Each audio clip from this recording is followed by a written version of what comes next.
8 मेला शिरपूर तहसील कार्यालयावर आरक्षण उपवर्गीय विरोधात एक दिवसीय धरणे आंदोलन आयोजित करण्यात आलं होतं। सामाजिक हक्क समिती, बुद्धिस्ट प्रबोधन मंच आणि भारतीय बौद्ध महासभा यांच्यासह शिरपूर तालुक्यातील फुले आंबेडकरी जनतेनं या धरणे आंदोलनाला उपस्थित राहण्याचं आवाहन करण्यात आलं होतं। यावेळी आरक्षणाचे उपवर्गीकरण हे एक अनुसूचित जातीतील सर्व जाती समुदायांचं ऐक्य दुभंग करणारं असून याचे सर्व स्तरावरील दुष्परिणाम होत आहेत। यामुळे सरकारनं आरक्षण उपवर्गीकरण करण्याचा हट्ट सोडून द्यावा अशी मागणी या धरणे आंदोलनातून करण्यात आली आहे। अनुसूचित जाती हा समूह एक जिन्सी समूह असून हजारो वर्षांपासून हे सर्वच घटक उत्पादन साधनापासून वंचित आहेत। यामुळे येथे उपवर्गीकरण करणं आवश्यक आहे, परंतु या समूहाचे ऐक्य फोडण्यासाठी काही विघ्न संतोषी लोकांकडून ही मागणी करण्यात आल्याचा आरोप आहे। अन्यथा अनेक चर्मकार आणि मातंग संघटना यांनी आधीच विरोध केला आहे। साहसच्या कार्यालयात येऊन तालुक्यातील जवळपास 600 पेक्षा अधिक लोकांनी हरकती नोंदवल्यात, तर अनेकांनी वैयक्तिक पातळीवर देखील आक्षेप नोंदवला आहे।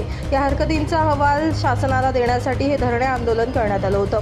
यावेळी सुनील बैसाणे, हिम्मतराव शिरसाट, विजयानंद शिरसाट, ॲडव्होकेट शालिनी सोनवणे, ॲडव्होकेट प्रीती सोनवणे, प्राध्यापक अरुण पवार, राजेंद्र रणदिवे, हमाल मापाडी संघटनेचे अध्यक्ष श्याम चांदे आणि बौद्ध महासभेचे अध्यक्ष अशोक ढिवरे यांनी देखील आपापली मनोगत यावेळी व्यक्त केली।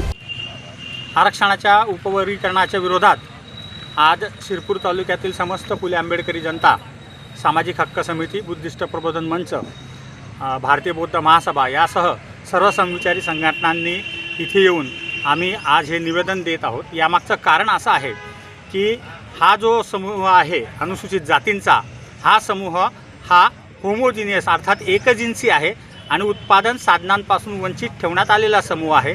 त्यामुळे त्याच्यात अशा प्रकारे वर्गीकरण करून या सर्वच घटकांवरती अन्याय होणार आहे आणि त्यांच्या सामाजिक ऐक्यात देखील फूट पडणार आहे। त्यामुळे आम्ही उपवर्गीकरणाला हरकती घेत आहोत आणि त्यासाठीच आज हे निवेदन देण्यासाठी इथे आलेलो आहोत।